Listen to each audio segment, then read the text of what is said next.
Hello, this is the video for the Great Depression number 5. This will be our final video of the unit. So far we've looked at what the New Deal was. Today we're going to be kind of looking at some of the programs to see if it was a success or a failure. Okay, today we're looking at the second New Deal, which is the second part of his program to give people jobs, get people money, and help the economy again. So we've talked so far about how the New Deal is meant to get people money so they can spend it to help our economy grow. One of the groups that's going to give people jobs is the Works Progress Administration, or the WPA. This group is going to focus on helping urban workers who would build roads and other public buildings. The WPA is going to be one of the largest New Deal programs by hiring over 8 million workers and spending $11 billion.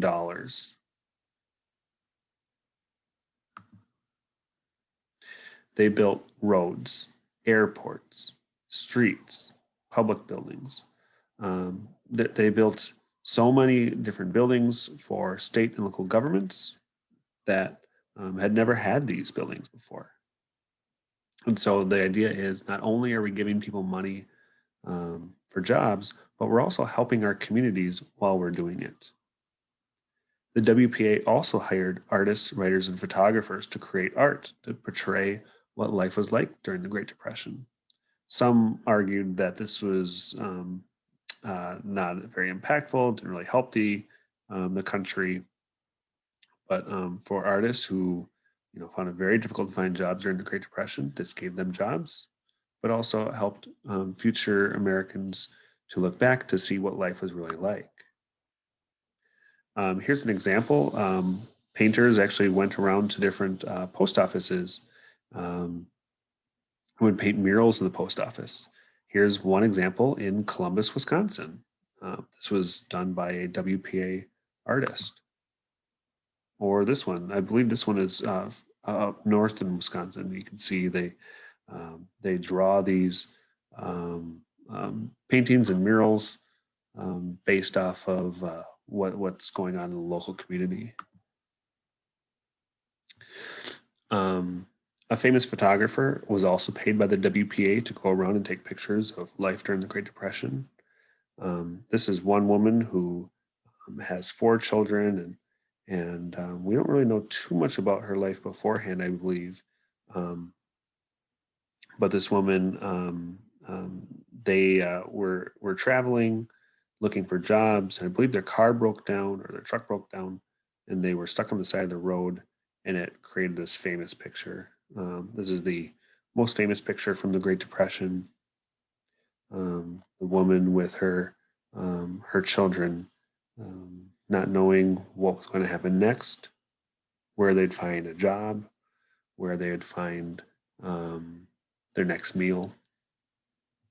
And here are some other pictures taken by WPA photographers.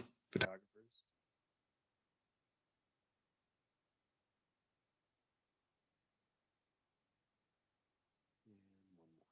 There you go. Brush your teeth,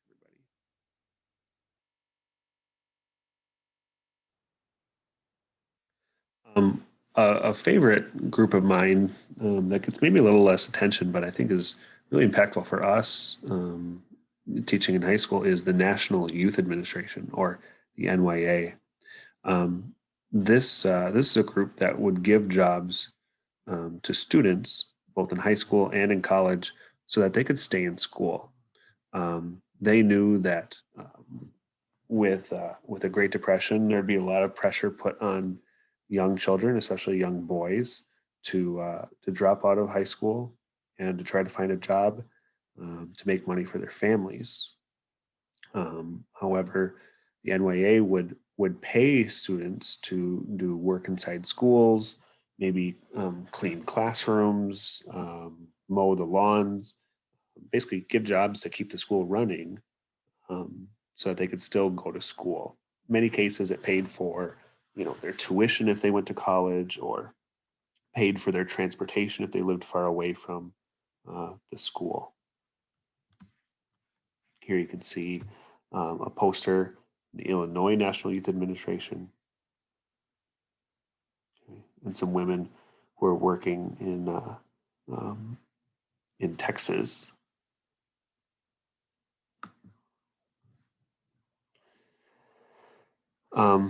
Congress also decided to protect workers through a law called the Fair Labor Standards Act. This did a couple things, like it outlawed child labor. It created a maximum hours of 44 hours per week, which means if you worked more than that, you got paid overtime. It also created a minimum wage for the first time ever at 25 cents an hour.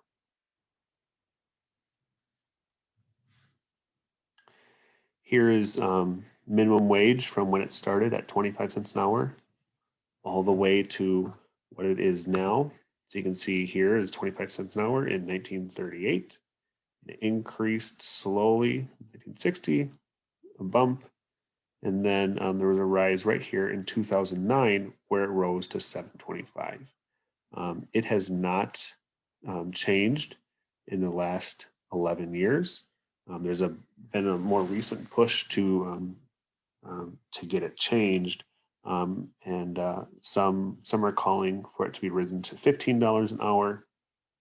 There are some debates as to how high it should rise. If you raise minimum wage to $100 an hour, that would have to raise prices of things they produce. But since the minimum wage hasn't been risen in over a decade, most likely it could be able to be risen dramatically and not have very much cost on products that people buy. Here you can see who makes minimum wage in the United States. A majority are teenagers and young people. The median age for people who make minimum wage is 24 years old.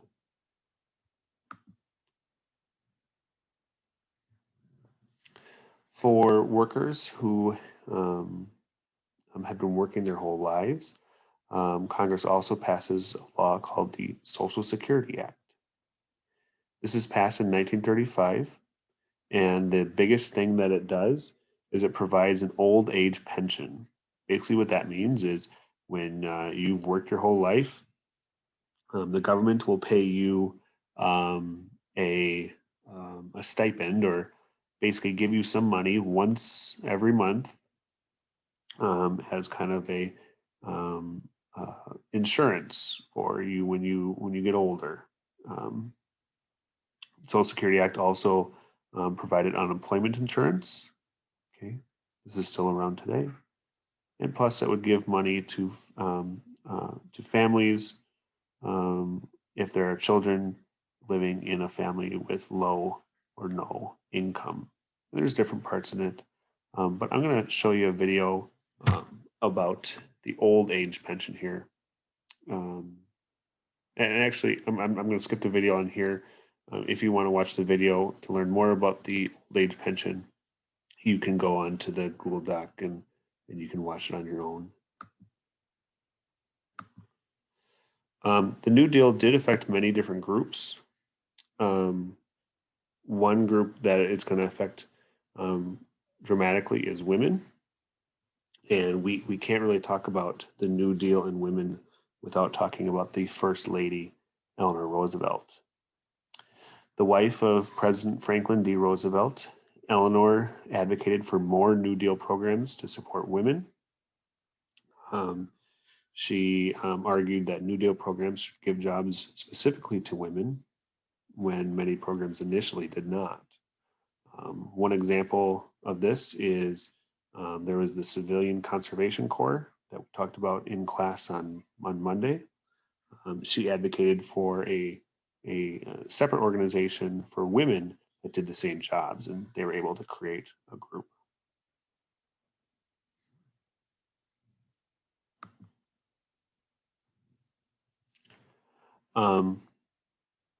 And throughout the 1930s, many jobs would hire men first and would not want to hire women because of sexist job discrimination. However, women did continue to join the workforce, and the amount of women who served in the workforce did not decrease all that much during the 1930s.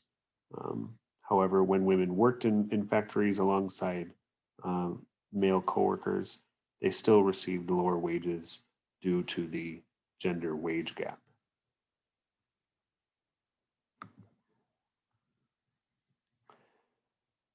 We've already mentioned African Americans in the New Deal a little bit, but some successes and failures for them under the New Deal included some failures of higher unemployment, which we talked about before, um, and that some New Deal programs did have discrimination, especially in Southern groups. We have the CCC that hired working men to create parks and paths and forests, especially when those groups were working in southern states. They had discrimination and segregation, but that wasn't necessarily only unique to the South. That happened all over the country as well. Some African Americans began turning to the Democratic Party during this time period because they felt like the Democratic Party under Roosevelt was out to help workers who had been forgotten in the past. And also, African Americans felt that President Roosevelt was more willing to listen to African American advisors, including an informal Black cabinet. They went and tried to promote Black rights and Black working conditions, and Roosevelt was generally accepting of listening to these advisors. However, despite having this group to advise him on African American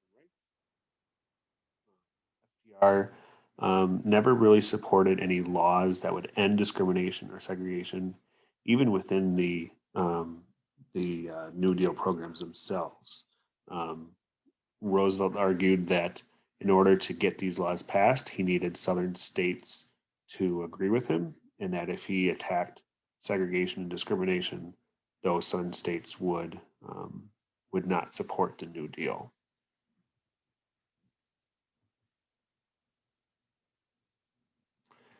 For Native Americans, they had gone through some dramatic changes in the 1920s and 30s. It wasn't until 1924 that Native Americans were given full citizenship rights, which means they can own property, they can vote, they can sue someone in court. Okay, so that was gained in 1924. And then in 1934, Congress allowed Native Americans to have more control over their reservations. When we talked about Native Americans in the Westward Expansion Unit, we talked about how the government tried to force assimilation to white culture. Now we see a movement for the government to kind of say, the Native Americans can do their own thing. But on the flip side of this, by giving them more control, the government can kind of say, hey, we're not going to help you as much as we once did. And, whatever happens there, that's on you.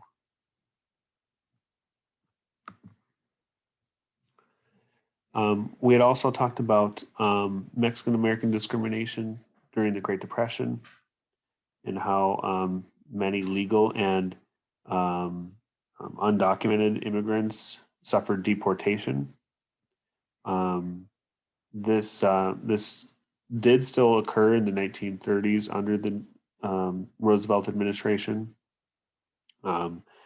There was no New Deal agency specifically helped or designed to created to help Mexican Americans, although some laws like the Wagner Act promoted unionization, which Mexican Americans used to try to create workers' unions amongst farm workers. Okay. In this graph, we can see It's gross national products for the United States. This is how good businesses are doing. And the line goes up, businesses do well. The line goes down, that means businesses aren't doing well. So we can see in the 1920s, it's going up and up and up until the stock market crashes. Businesses go bankrupt. Roosevelt becomes president. Businesses are doing good. And they generally are staying up. There's a little dip here, but generally they're staying up. For unemployment, we see it's very low at the beginning of the Great Depression until the stock market crashes, jumps up to 25%. Roosevelt becomes president, and through the New Deal, it starts to go down. In Roosevelt's second term, it actually goes up again to 20%. It's called the Roosevelt recession. It still stays about 15%. So there are some discussions and critiques of the New Deal that, yeah, it gave a lot of people jobs, but even after 8 years of the New Deal, there's still 15% unemployment. That's very high. So how successful the New Deal was can still be debated. And it's an interesting thought exercise to say what would have happened with the United States if World War II had not happened. I think it's pretty safe to say that World War II definitely quickens us out of the Great Depression. Would the New Deal have gotten us out completely? It seems like it was on the right path, just not very quickly. But there's a lot of debate over this. This is the last slide for this unit. If you have questions, please let Mr. Barth know. Thank you.